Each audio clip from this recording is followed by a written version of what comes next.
नमस्कार बच्चों, आपका स्वागत है कटारिया फार्मेसी में एक और बेहतरीन एक और शानदार लेक्चर में। तो दोस्तों आज हम पढ़ने वाले हैं यूनिट नंबर 5 थर्ड सेमेस्टर की। तो दोस्तों पहला लेक्चर होने वाला है हमारा, इसमें हम पढ़ेंगे साइक्लोएल्केन्स क्या होता है, उनके स्टेबिलिटी के लिए कौन सी थ्योरीज प्रपोज यानी कि दी गई थी और उनकी लिमिटेशंस के साथ साथ उनकी मॉडिफिकेशन के बारे में भी हम बात करेंगे। तो दोस्तों आइए हमारी यूनिट 5 का लेक्चर नंबर 1 स्टार्ट करते हैं और जानते हैं यूनिट 5 में हम क्या क्या पढ़ने वाले हैं। तो बच्चों यूनिट 5 में हम पढ़ने वाले हैं साइक्लोएल्केन्स क्या होते हैं, उनकी स्टेबिलिटी के लिए जो जो थ्योरीज दी गई है जैसे बेयर्स स्ट्रेन थ्योरी और उसकी लिमिटेशंस हो गई, और फिर पढ़ेंगे हम कोल्सन एंड मोरफिट मॉडिफिकेशन। उसी के साथ साथ अगले लेक्चर में हम पहले लेक्चर में हम यहाँ तक कंप्लीट कर लेंगे। जो इसका अगला लेक्चर यानी कि सेकंड लेक्चर होने वाला है उसमें पढ़ेंगे सक्सेस मोहर theory, theory of stainless steel ring, और उसके साथ साथ reaction of cyclopropane and cyclobutane, इनके बारे में हम अगले वीडियो में पढ़ेंगे। तो बच्चों आज की वीडियो स्टार्ट करते हो जानते हैं कि साइक्लोएल्केन्स आखिरकार होते क्या है। Cycloalkanes are saturated cyclic hydrocarbons having the general formula CnH2n। तो बच्चों ये होता है साइक्लोएल्केन्स का फॉर्मूला, जो कि साइक्लोएल्केन्स का और एल्केन्स का भी यही होता है, यानी एल्किन्स का भी यही होता है बच्चों फॉर्मूला। सैचुरेटेड साइक्लिक हाइड्रोकार्बन का मतलब ये हो गया कि इसके अंदर सिंगल बॉन्ड प्रेजेंट होंगे। एक ऐसी साइक्लिक रिंग जो कि हाइड्रोजन और कार्बन से बनी हुई है लेकिन उसके अंदर सिंगल बॉन्ड है, यानी कि डबल बॉन्ड या ट्रिपल बॉन्ड प्रेजेंट नहीं होंगे। साइक्लोएल्केन्स ऐसे संतृप्त चक्रीय हाइड्रोकार्बन होते हैं जिनका सामान्य सूत्र CnH2n होता है, जो कि एल्केन्स का भी होता है, वही यहाँ पे साइक्लोएल्केन्स का भी सेम होगा। तो बच्चों बात करते हैं आगे कुछ की पॉइंट यानी कि कुछ मुख्य बिंदु की साइक्लोएल्केन्स के बारे में डिटेल में बात करते हैं। These compounds contain rings of carbon atoms with single bond only। जैसे कि मैंने आपको बताया सैचुरेटेड का मतलब हो गया सिंगल बॉन्ड, अनसैचुरेटेड का मतलब हो गया कि डबल बॉन्ड प्रेजेंट होगा ही होगा। बात करें इन यौगिकों में केवल एकल बंध वाले कार्बन परमाणुओं की रिंग होती है, यानी कि सिंगल बॉन्ड होते हैं, कार्बन डबल बॉन्डेड नहीं होते। ऑल्सो कॉल्ड नेपथीन्स, नेप्थलीन नहीं बच्चों, नेपथीन्स। नेप्थलीन तो हमारा दो बेंजीन रिंग एक साथ कोलैप्स है उसे बोलते हैं naphthalene, but different from naphthalene, naphthalene से अलग हो गया नेपथीन्स। जनरल फॉर्मूला हो गया इसका CnH2n, जैसे कि मैंने आपको बताया same as alkyne but no double bond, alkynes की तरह हो गया सेम, डबल बॉन्ड प्रेजेंट नहीं होगा। एल्किन्स का भी यही होता है CnH2n, उसमें डबल बॉन्ड प्रेजेंट होता है बट इसमें डबल बॉन्ड प्रेजेंट नहीं होगा। एग्जाम्पल की बात करें cyclopropane, cyclobutane, cyclopentane, cyclohexane. Propane हो गया 3 रिंग वाला, ब्यूटेन हो गया 4 रिंग वाला, और साइक्लोपेंटेन हमारा 5 वाला हो गया 5 कार्बन, और हेक्सेन हो गया 6 कार्बन। सिंगल बॉन्डेड रिंग रहेगी, डबल बॉन्ड प्रेजेंट नहीं होंगे।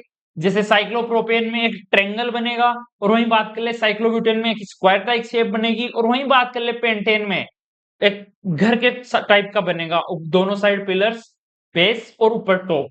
और साइक्लोहेक्सेन की बात कर ले सेम बेंजीन रिंग की जैसे बनेगी, डबल बॉन्ड प्रेजेंट नहीं होगा। आगे बात करते हैं हम इसकी प्रॉपर्टीज की। एक सेकंड बच्चों, इनको मैं इरेज कर देता हूं। तो बच्चों अगर इसकी प्रॉपर्टीज की बात करें साइक्लोएल्केन्स की, नॉन पोलर होते हैं यानी कि इनसोल्युबल इन वाटर, यानी कि पानी में घुलनशील नहीं होते, ऑर्गेनिक सोलवेंट्स में ही ये घुलते हैं, यानी कि जो ऑर्गेनिक सोलवेंट्स होते हैं उनके अंदर ये घुलते हैं। नॉन पोलर हो गए, तो नॉन पोलर का मतलब ये हो गया कि प्लेनर में नहीं है, ऐसे शेप्ड, डिफरेंट शेप्ड है, प्लेनर शेप नहीं है। Show angle strain, torsional strain in small rings. तो बच्चों स्ट्रेन का मतलब हो गया यहाँ पे तनाव, आप सिंपल भाषा में समझ सकते हो कि एक अनस्टेबिलिटी हो गई, स्ट्रेन का मतलब हो गया अनस्टेबल। एंगल अनस्टेबल होगा यानी कि एंगल्स फिक्स नहीं होंगे, यानी एक फिक्स एंगल होता है स्टेबल के लिए 109 का। जैसे कि आप लोग मैं नीचे बताता हूँ स्टेबल रिंग साइक्लोपेंटेन और साइक्लोहेक्सेन। साइक्लोपेंटेन और साइक्लोहेक्सेन ये स्टेबल रिंग होती है, इनकी शेप एक सेकंड में बता देता हूँ। साइक्लोपेंटेन की कुछ इस प्रकार की शेप होती है बच्चों, ये स्टेबल होती है। शेप ऐसे होती है, ये प्लेनर में बनाने के लिए शेप है, लेकिन उसमें जो इनकी शेप होती है वो शेप ऐसी नहीं होती, शेप 3D में होती है। 3D में अभी बनाना यहाँ पे पॉसिबल नहीं है, इस वजह से मैंने आपको यहाँ पे बना के दिखाया है। साइक्लोहेक्सेन की हो गई हमारे यहाँ ये सबसे ज्यादा स्टेबल है क्योंकि इनके जो बीच का जो एंगल होता है वो एंगल होता है 109.5 डिग्री का, जो कि काफी स्टेबल होता है। और वहीं बात कर ले एंगल स्ट्रेन और टॉर्सनल स्ट्रेन भी इसे ही बोलते हैं। एंगल स्ट्रेन तो बच्चों वो हो गया कि मान लो कि एक स्टेबल एंगल पे नहीं है और आपस में कोलैप्स कर रही है रिंग्स, क्योंकि उसके एंगल डिफरेंट है, यानी कि एंगल स्मॉल एंगल की वजह से वो एक दूसरे को मतलब स्टेबल नहीं हो पा रही वहां पे, एक दूसरे को टकरार हो रही है उनके बीच में, ऐसा समझ लो। और टॉर्शनल स्ट्रेन हो गया कि एक सात कंपाउंड दोनों ऐसे बने हुए हैं और पास पास में है, तो एक दूसरे को रिफ्लेक्ट कर रहे हैं, एक दूसरे पे इलेक्ट्रोनेगेटिविटी और कुछ इफेक्ट डाल रहे हैं, इसकी वजह से वो रिंग स्टेबल नहीं रह पाती। आई होप बच्चों आपको समझ में आया होगा। आगे बात कर लेते हैं जनरल मेथड ऑफ प्रिपरेशन, यानी साइक्लोएल्केन्स को बनाने के कुछ तैयार करने के सामान्य तरीकों के बारे में हम बात करते हैं। पहला आता है हमारा from dihalogen derivatives. Internal Wurtz reaction में आपको बताया था ये मैंने, बच्चों आगे बताऊंगा आज, सॉरी आगे आएगी हमारी इंटरनल वुड्स रिएक्शन, इनके बारे में हम आगे पढ़ने वाले हैं। अगली जो केमिस्ट्री हमारी स्टार्ट हो रही है उसमें हम डिटेल में इनके बारे में बात करेंगे। या फर्स्ट केमिस्ट्री में मेरे लेक्चर देख सकते हो, डी फार्मा के, उनके बारे में मैंने बात कर रखी है फर्स्ट लेक्चर में। बात करते हैं डाइहेलोजन डेरिवेटिव्स आखिरकार क्या होते हैं और इनसे हमारे साइक्लोएल्केन्स कैसे बनते हैं। When 1,3 और 1,4 dihalogen compound react with sodium, a ring is formed. तो बच्चों जब 1,3 या 1,4 डाइहेलोजन यौगिक सोडियम के साथ प्रतिक्रिया करते हैं तो रिंग बनती है। बात करते हैं, ये हो गया हमारा 1,4 डाइहेलोजन, यानी 1,4 डाई ब्रोमीन ब्यूटेन, ठीक है। मेथ एथ प्रोब्यूट, 4 कार्बन वाला हो गया। इसका स्ट्रक्चर मैं आपको बना देता हूं, 1 2 3 4। यहाँ पे हमारा जुड़ा हुआ है बी आर और एक यहाँ पे जुड़ा हुआ है हमारा पी आर। तो इसका नंबरिंग हो गई, यहां से ले लेते हैं 1 2 3 4। तो ये हो गया 1,4 ब्रोमीन डाई ब्रोमीन। और इसके साथ में कितने कार्बन हो गए, 1 2 3 4, मैथ एथ प्रोब्यूट ब्यूटेन। ये हमारा हो गया ब्यूटेन, क्योंकि सिंगल बॉन्ड है, डबल बॉन्ड नहीं है, तो ब्यूटेन हो गया। डबल बॉन्ड होता तो डबल बॉन्ड फिर उसके बाद बीच में आ जाता ब्यूटेन। ये तो हमारा ब्यूटेन बन गया। जैसे मान लीजिए कहीं भी अगर डबल बॉन्ड प्रेजेंट होता तो उसका नंबर आ जाता ब्यूट के बाद में उसका नंबर, और जो इन डबल बॉन्ड के इन लगता है तो इन आ जाता, या फिर ट्रिपल बॉन्ड है तो वाई एन ई आइन आ जाता, तो ब्यूटाइन हो जाता वहां पे, ये ब्यूटीन हो जाता, या ये हो गया हमारा ब्यूटेन। सिंगल बॉन्डेड होते हैं, मैंने बताया आपको भी। साइक्लोहेक्सेन्स सिंगल बॉन्डेड होते हैं, यानी साइक्लोएल्केन्स यहाँ पे सिंगल बॉन्डेड हो गई। ये हमारा जो फिफ्थ यूनिट है कंप्लीटली सिंगल बॉन्डेड है, इसके अंदर डबल बॉन्ड की हम बात भी नहीं करेंगे। तो बच्चों आई होप आपको ये समझ में आया होगा। इसे एक सेकंड में इरेज कर देता हूँ। तो बच्चों बात करते हैं रिएक्शन की, यानी कि जिससे आप डाई हेलोजन डेरिवेटिव को रिएक्ट करवाओगे सोडियम के साथ, तो दोस्तों वो हमारा बना देगा साइक्लोपेंटेन और NaBr बनेगा इसमें बाय प्रोडक्ट। आगे बात करते हैं सेकेंड मेथड की, फ्रॉम डाइकार्बोक्सिलिक एसिड, जिसे हम पढ़ते हैं डिकार्बोक्साइलेशन मेथड में। हीटिंग कैल्शियम और barium source of dicarboxylic acid gives cycloalkenes. तो बच्चों जैसे ही आप डाइकार्बोक्सिलिक एसिड के कैल्शियम और बेरियम सॉल्ट को हीट करोगे तो हमें वो देगा साइक्लोएल्केन्स, यानी कि डाइकार्बोक्सिलिक अम्ल के कैल्शियम या बेरियम लवण को गर्म करोगे, जैसे ही आप उसको गर्म करने पर साइक्लोएल्केन्स बनते हैं। एग्जांपल बात करें CH2 4 COO Na2, ये हमारा हो गया डाइकार्बोक्सिलिक एसिड। उसको जैसे आप हीट करोगे तो वो हमें देगा साइक्लोपेंटेन, और जो उसका बाय प्रोडक्ट बनेगा वो बनेगा हमारा Na2CO3। आई होप बच्चों आपको समझ में आया होगा। ये काफी इजी रिएक्शंस है और काफी आसान रिएक्शंस है, एग्जाम टाइम में ज्यादा ये पूछी नहीं जाती, बस याद रखने के लिए काफी इंपॉर्टेंट है। तो बच्चों आगे बात करते हैं हम फ्रॉम कोलबेज इलेक्ट्रोलाइसिस, जो कि हम डाई इलेक्ट्रोलाइसिस मेथड में भी पढ़ते हैं। तो बच्चों इलेक्ट्रोलाइसिस ऑफ सोडियम सोल्ट, यानी सोडियम सोल्ट का इलेक्ट्रोलाइसिस करवाओगे ऑफ डाइकार्बोक्सिलिक एसिड, यानी कि डाइकार्बोक्सिलिक एसिड में सोडियम सोल्ट का जैसे आप इलेक्ट्रोलाइसिस करवाओगे तो वो हमें बना के दे देगा साइक्लिक हाइड्रोकार्बन्स। बात करते हैं डाइकार्बोक्सिलिक अम्ल के सोडियम लवण का विद्युत उपघटन करने पर चक्रीय हाइड्रोकार्बन बनते हैं। बात करते हैं एग्जाम्पल की, COOH CH2 4 COONA। तो बच्चों ये हो गया हमारे यहाँ पे डाइकार्बोक्सिलिक एसिड। जैसे आप इसका इलेक्ट्रोलाइसिस कराओगे, इसमें सोडियम का इलेक्ट्रोलाइसिस होगा और हमें मिल जाएगा साइक्लोहेक्सेन। आई होप बच्चों आपको समझ में आया होगा। अब बात करते हैं स्टेबिलिटी ऑफ साइक्लोएल्केन्स, यानी कि साइक्लोएल्केन्स की स्टेबिलिटी कैसे पता लगाई जाती है और कैसे कैसे निर्धारित है, यानी साइक्लोएल्केन्स कैसे कैसे किस किस चीज पे निर्भर करते हैं और कैसे उनकी स्टेबिलिटी ज्यादा होती है और कैसे कम होती है, बात करते हैं। Stability of cycloalkanes depends on angle strain, torsional strain and steric strain, यानी कि तनाव पे डिपेंड करती है। बड़ा एंगल है, छोटा एंगल है, एंगल पे डिपेंड करती है। यानी कि जो एक कंपाउंड्स एक दूसरे से जुड़े हुए हैं तो उनके बीच में कितना गैप है उस पे डिपेंड करती है। और स्टेरिक स्ट्रेन यानी कि जो बल्कि ग्रुप्स है वो एक दूसरे के कितने टच में है उन पे डिपेंड करती है। साइक्लो एल्केन्स की स्थिरता कोणीय, टॉर्शनल और स्टेरिक तनाव पर निर्भर करती है। आई होप बच्चों आपको समझ में आ रहा होगा। आगे बात करते हैं जो इसमें पहली थ्योरी दी गई स्टेबिलिटी के लिए, तो वो थी हमारी बेयर्स स्ट्रेन थ्योरी, यानी बेयर का तनाव सिद्धांत, जो कि 1885 में दिया गया था। बियर के हिसाब से जो इसका मेन आइडिया यानी मुख्य विचार था वो ये था, Adolf von Baeyer explained stability of cycloalkane based on bond angles, यानी कि बॉन्ड एंगल के आधार पे ही इसने ये थ्योरी दी। ये जो हमारे यहाँ पे एंगल होगा ये होगा एंगल, इसके बॉन्ड के एंगल के आधार पे ही इसने अपनी थ्योरी दी। इसकी थ्योरी क्या थी बच्चों, बात करते हैं। इसकी मान्यता, इसकी थ्योरी के हिसाब से इसकी मान्यता ये थी कि all carbon atoms are sp3 hybridised. sp3 hybridisation का मतलब ये हो गया बच्चों, जैसे ये कार्बन है, कार्बन 1 2 3 4 बॉन्ड बनाता है, तो ये हो गया s, ये हो गया p1, ये हो गया p2 और ये हो गया p3। कहाँ मतलब बहुत हद तक इसकी ये सही है कि एक कार्बन sp3 हाइब्रिडाइज्ड होता है ऑब्वियसली, यानी कि सारे कार्बन एटम्स हाइब्रिडाइज्ड होते हैं। आइडियल बॉन्ड एंगल, जो कि इसका आइडियल बॉन्ड एंगल था एक स्ट्रक्चर के लिए, वो ये था कि 109.5 डिग्री का। अगर ये कार्बन कार्बन के बीच में ये एंगल बना हुआ है तो इसका मतलब ये है कि वो स्ट्रक्चर स्टेबल होगा। If ring forces angle is not equals to 109.5 degree strain appears, यानी अगर इससे कम या इससे ज्यादा एंगल होगा तो स्ट्रेन होगा वहां पे, यानी तनाव होगा, यानी कि अनस्टेबिलिटी आ जाएगी। मोर स्ट्रेन लेस स्टेबिलिटी, यानी कि ज्यादा स्ट्रेन होगा ज्यादा अनस्टेबिलिटी रहेगी, यानी कि जितना ज्यादा बड़ा एंगल होगा जितना ज्यादा छोटा एंगल होगा उतनी ज्यादा स्टेबिलिटी कम रहेगी। साइक्लोपेंटेन एक एग्जांपल जो इसने प्रपोज किया था वो ये किया था कि साइक्लोपेंटेन की जो एंगल था वो था 108 डिग्री, जो कि आइडियल था इसके थ्योरी के हिसाब से, और ये बहुत ज्यादा स्टेबल भी माना गया है। प्रिडिक्टेड स्टेबिलिटी ऑर्डर, यानी कि इससे इसकी भविष्यवाणी किया क्रम, यानी कि इसका जो प्रिडिक्टेड ऑर्डर था इसकी थ्योरी के हिसाब से वो ये था कि cyclopentane is more stable than cyclohexane, is more stable than cyclobutane and cyclopropane, यानी कि साइक्लोपेंटेन सबसे ज्यादा, फिर हेक्सेन, फिर ब्यूटेन, फिर प्रोपेन। पेंटेन की बात करें, पेंटेन तो हमारा 5 कोणों वाला हो गया जिसके अंदर 5 कार्बन होते गए, ये हो गया हमारा pentane. Meth eth pro but pent, ये हो गया हमारा हेक्सेन,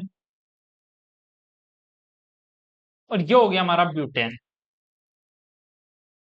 और ये हो गया हमारा प्रोपेन। मेथ एथ प्रो, तो इसके हिसाब से सबसे ज्यादा स्टेबल 5 वाला होता है, फिर 6 वाला, फिर 4 वाला, फिर 3 वाला। आगे बात करते हैं इसकी थ्योरी कहां तक सही थी और कहां तक गलत, यानी कि क्या क्या इसकी मॉडिफिकेशन की गई उनकी बात करते हैं।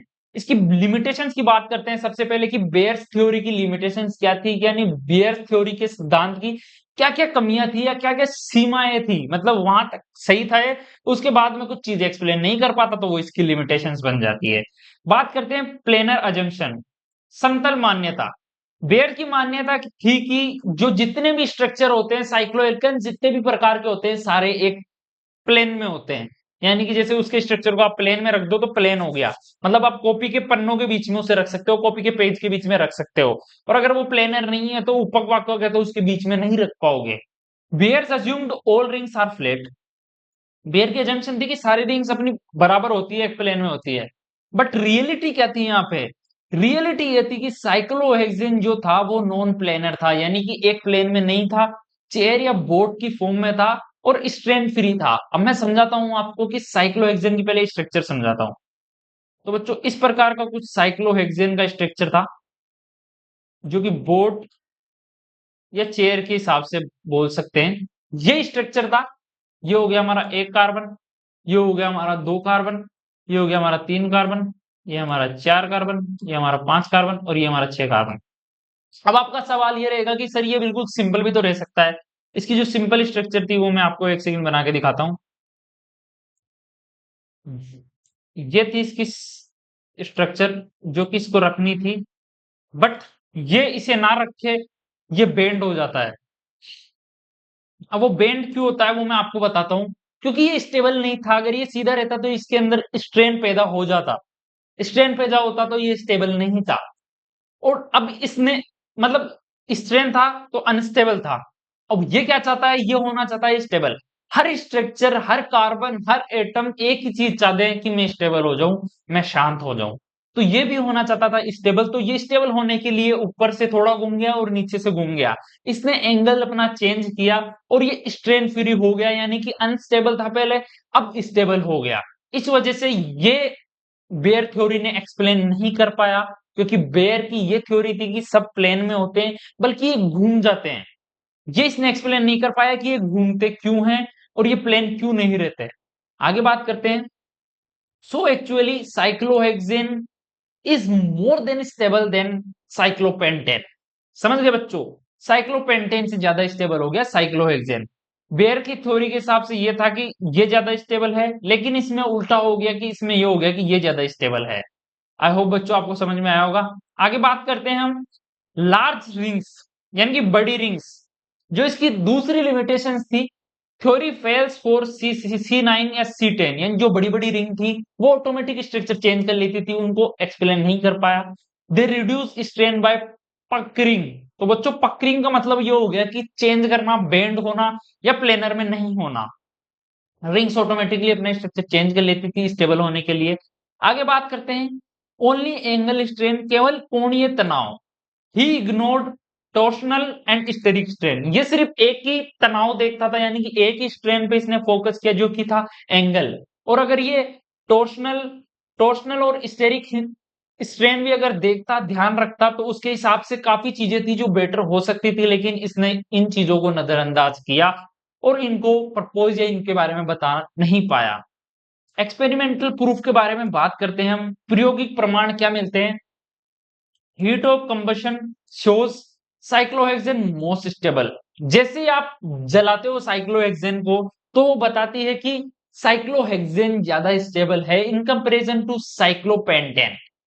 तो बच्चों फाइनल जो स्टेबिलिटी ऑर्डर जो हमें मिला इसकी लिमिटेशंस को उठा के, वो ये था कि cyclohexane is more stable then pentane, heptane, butane and propane. यानी कि साइक्लोहेक्सेन सबसे ज्यादा स्टेबल है, फिर आता है हमारा साइक्लोपेंटेन, फिर आता है हमारा साइक्लोहेप्टेन, फिर ब्यूटेन, फिर प्रोपेन।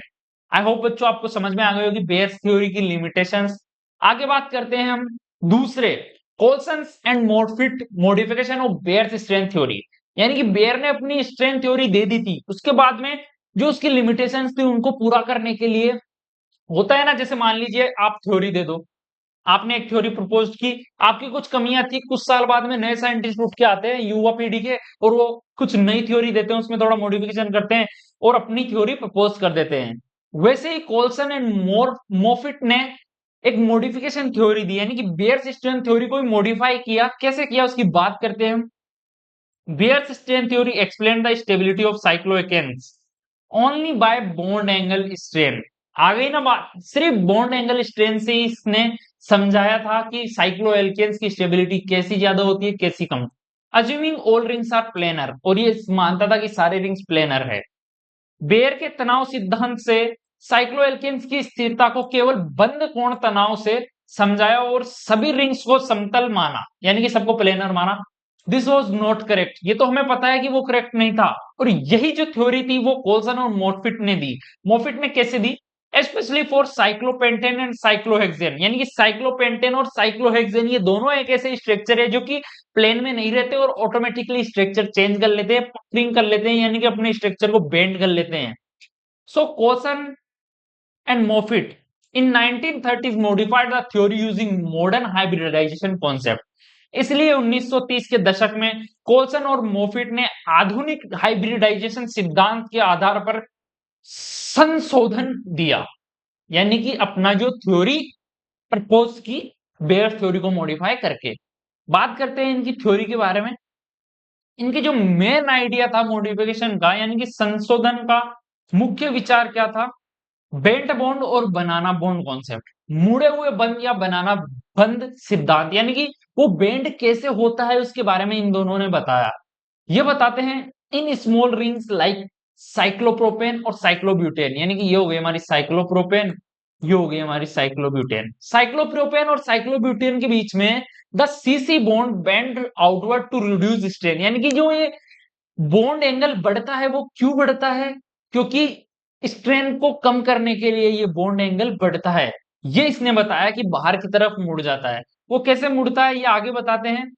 छोटी छोटी रिंग्स जैसे साइक्लोप्रोपेन और साइक्लोब्यूटेन में सीसी बंद बाहर की ओर मुड़ जाते हैं ताकि तनाव कम हो, यानी कि स्ट्रेन कम हो, इसलिए कि बाहर की ओर मुड़ जाते हैं। तो बच्चों अब बात करते हैं की पॉइंट सी, यानी कि जो बेयर्स का जो मॉडिफिकेशन थी, जिसने कोल्सन और मोफिट ने जो मॉडिफाई किया उसके हिसाब से की पॉइंट्स, यानी कि जो बैंड बॉन्ड और जो बनाना बॉन्ड है उस कॉन्सेप्ट के बारे में हम डिटेल में बात करते हैं। आइडियल टेट्राहेड्रल एंगल जो कि 109.5 का था, जैसे कि बेयर ने बताया, बेयर की जंक्शन थी कि 109.5 डिग्री के एंगल्स होते हैं सभी के। Is not possible in small rings, ये पहले उसकी लिमिटेशंस भी हो गई कि हर रिंग्स में 109 का पॉसिबल नहीं है। ये उसने दिया था ऑब्वियसली कि 109 होता है, और ये हर में होता है क्योंकि हर जिस जिसमें ये पॉसिबिलिटी होगी 109 का एंगल होगा तो वो स्टेबल रहेगा, उसके अंदर एंगल स्ट्रेन बहुत कम रहेगा। तो इसके हिसाब से जो छोटे रिंग्स है इनके अंदर पॉसिबल नहीं था। बेयर के हिसाब से जो ये साइक्लोप्रोपेन और साइक्लोब्यूटेन है इनके अंदर पॉसिबल नहीं था, जैसे इनके अंदर 60 डिग्री का एंगल ही पॉसिबल था उसके हिसाब से, जैसे साइक्लोप्रोपेन हो गया, ये साइक्लोप्रोपेन हो गया। बेयर के हिसाब से इसके अंदर 60 डिग्री का ही पॉसिबल था एंगल, और इसकी वजह से इसके अंदर बहुत ज्यादा स्ट्रेन हो गया था, और उसके हिसाब से साइक्लोप्रोपेन बहुत ज्यादा अनस्टेबल था कंपाउंड, क्योंकि इसके अंदर स्ट्रेन बहुत ज्यादा बढ़ गया तो ये अनस्टेबल हो गया। लेकिन रियल में bonds bend like a banana, so called banana bond, लेकिन रियल में इसके हिसाब से यहाँ पे ऐसा होता है एंगल कुछ इस एंगल में वो प्रेजेंट होते हैं, ये बनाना लाइक स्ट्रक्चर प्रेजेंट होता है, ऐसा होता है इनका स्ट्रक्चर, और बेंड लाइक स्ट्रक्चर्स में मौजूद होते हैं। तो इनके अंदर का जो एंगल होता है 60 से हटके 104 डिग्री के सिमिलर होता है, यानी कि वो एंगल 109 के आसपास होता है, सिमिलर इसके सिमिलर होता है वो एंगल, 60 नहीं होता, 60 डिग्री नहीं होता। यहाँ पे बोन लाइक स्ट्रक्चर में प्रेजेंट होते हैं, 3D स्ट्रक्चर में आप समझ पाओगे इजीली, जैसा कि आपको स्क्रीन पे दिख रहा है, मैंने आपके लिए बनाया है, देखो ऐसा एंगल प्रेजेंट होते हैं। तो इन्हें हम बोलते हैं banana bonds. Reduces angle strain compare to Baeyer suggestion, Baeyer के हिसाब से तो जो ये साइक्लोप्रोपेन है उसकी स्ट्रेन काफी ज्यादा बढ़ जानी चाहिए थी, क्योंकि 60 डिग्री प्रेजेंट था इसके अंदर, लेकिन रियल में इसके अंदर 104 डिग्री होता है, बनाना लाइक स्ट्रक्चर होता है, बनाना लाइक बॉन्ड होता है, इसी वजह से इसके अंदर कम स्ट्रेन होता है और स्टेबिलिटी ज्यादा होती है, अनस्टेबल कम होता है। आई होप बच्चों आपको ये समझ में आ गया होगा। आगे बात करते हैं हम एग्जाम्पल्स की, कुछ ऐसे मेन मेन एग्जाम्पल्स जो कि इस थ्योरी के रिलेटेड है। बेयर्स ने और कोल्सन और मोफिट ने उनके बारे में क्या कहा था उनके बारे में बात करते हैं। पहला जैसे कि मैंने आपको बताया साइक्लोप्रोपेन, ये हो गया साइक्लोप्रोपेन, बेयर के हिसाब से ये था साइक्लोप्रोपेन का स्ट्रक्चर, क्योंकि बेयर के हिसाब से तो सारे कंपाउंड्स प्लेनर है ना, उसके हिसाब से ये उसका स्ट्रक्चर हो गया साइक्लोप्रोपेन का। तो बेयर ने कहा बॉन्ड एंगल होगा 60 डिग्री, वेरी अनस्टेबल। बेयर ने कहा कि ये होगा 60 डिग्री का और ये बहुत ज्यादा अनस्टेबल रहेगा, क्योंकि 60 डिग्री हो गया तो स्ट्रेन ऑब्वियसली बढ़ गया और इंस्टेबिलिटी भी बढ़ गई, उसके हिसाब से तो सही था। फिर कोल्सन और मोफिट ने बताया कि बॉन्ड्स आर बेंड, यहाँ पे जो बॉन्ड्स है वो मुड़े हुए रहते हैं ऐसे। एक सेकंड में पेन चेंज करके बनाता हूं ताकि आसानी से आपको समझ में आएगा और आप इजीली कैच कर पाओगे इसको। मोफिट और इसने ये बोला कि भाई तू गलत बोल रहा है, जो बेयर था वो गलत था, बॉन्ड्स ऐसे प्रेजेंट होते हैं ना कि वैसे। बॉन्ड्स कुछ इस प्रकार प्रेजेंट होते हैं जो इनके बीच का एंगल होगा जो हो जाएगा 104, 104 के समथिंग, और ये स्टेबल हो जाएंगे, यानी स्ट्रेन इनके अंदर कम हो जाएगा। और कोल्सन के हिसाब से बात करते हैं, इन्होंने ये कहा ऑब्वियसली कि एक्चुअल ऑर्बिटल एंगल होता है 104 का, ना कि 60 डिग्री का, और उसके अंदर स्ट्रेन कम होता है और स्टेबिलिटी बढ़ जाती है। हेंस लेस स्ट्रेन, यानी कि स्ट्रेन कम हो जाएगा, मोर स्टेबिलिटी देन एक्सपेक्टेड, यानी कि स्टेबिलिटी उसकी ज्यादा हो जाएगी जितनी एक्सपेक्ट करते हैं हम बेयर्स मॉडल के हिसाब से। But still reactive due to ring tension, लेकिन उसके अंदर रिंग के अंदर टेंशन मौजूद है, इसी वजह से वो अभी भी रिएक्टिव है। तो बच्चों अगले जो एग्जांपल है उसकी बात करते हैं हम, साइक्लोब्यूटेन यानी कि एक स्क्वायर बोल सकते हो। It is not planar, slightly folded, puckered shape. ये इसकी शेप में आपको बताता हूं। इसकी शेप ऐसी होती है, इसकी शेप ऐसी होती है, ऐसी शेप होती है, थोड़े से बेंड होता है अप साइड, ये थोड़े से बेंड होता है डाउन साइड। एक कार्बन इधर, एक कार्बन इधर, एक कार्बन इधर, एक कार्बन इधर, ये दोनों जुड़े हुए होते हैं ऐसे। ऐसी शेप होती है, या तो ऐसी शेप होगी या फिर ऐसी शेप होगी। एक सेकंड आपको दिखा, ये सही बन रहा है, ये वाली शेप सही बन रही है।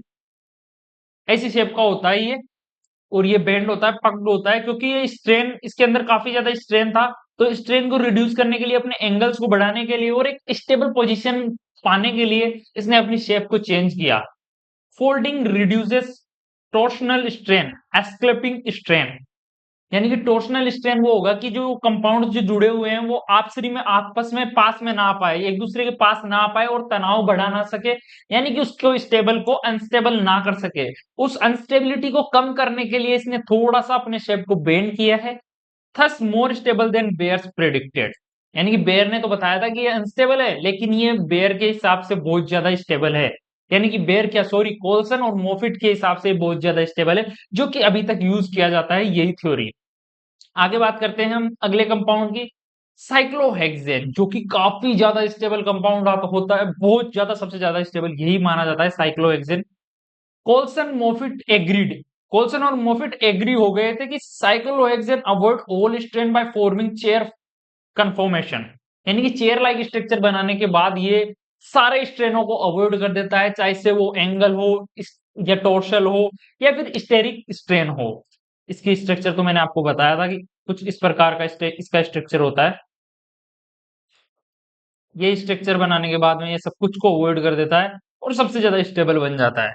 No angle strain, no torsional strain, maximum stability इसी की मानी जाती है। बच्चों आपको सब कुछ समझ में आ रहा होगा। आगे बात करते हैं हम एडवांटेज ऑफ कोल्सन मोफिट मॉडिफिकेशन, यानी कि कोल्सन मोफिट के मॉडिफिकेशन के हमें क्या एडवांटेज मिलते हैं उनके बारे में बात करते हैं। Explain why small ring C3 C4 are less unstable than Baeyer's predicted, यानी कि बेयर के हिसाब से तो बहुत ज्यादा अनस्टेबल थी C3 C4, इनके हिसाब से इन्होंने एक्सप्लेन किया कि C3 C4 कम, यानी कि कम अनस्टेबल होती है और वो लगभग लगभग स्टेबिलिटी हासिल कर लेती है अपनी स्ट्रक्चर को बेंड करके। Introduces concept of bend bond, यानी कि बनाना बॉन्ड का कॉन्सेप्ट इंट्रोड्यूस किया। स्टिल यूज टुडे, यानी जो अभी तक काम में लिया जाता है। Showed that rings are not planar, वो ये बताता है कि रिंग्स प्लेनर नहीं है। They can adopt 3D conformation to reduce strain, वो 3D स्ट्रक्चर को अज्यूम, यानी कि 3D स्ट्रक्चर बना लेती है एक, जो कि रिड्यूस करता है स्ट्रेन को।